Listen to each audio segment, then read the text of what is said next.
Hebrews chapter 2. Therefore we ought to pay greater attention to the things that were heard, lest perhaps we drift away.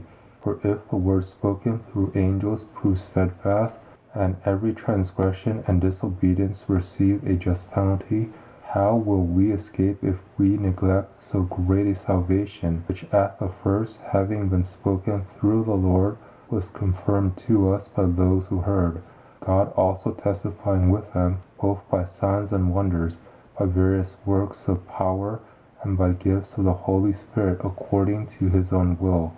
For he didn't subject the world to come, of which we speak, to angels, but one has somewhere testified, saying, What is man that you think of him, or the Son of Man that you care for him? You made him a little lower than the angels.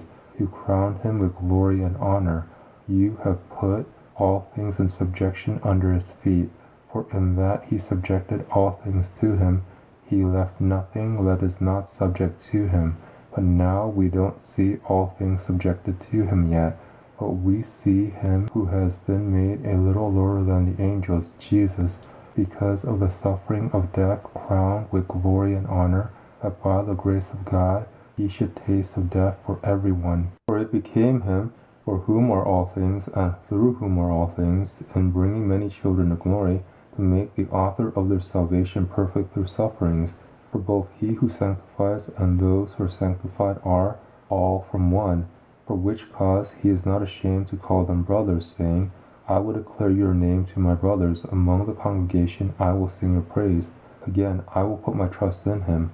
Again, behold, here I am with the children whom Yahweh has given me. Since then the children have shared in flesh and blood, he also himself in the same way partook of the same, that through death he might bring to nothing him who had the power of death, that is, the devil, and might deliver all of them who through fear of death were all their lifetime subject to bondage.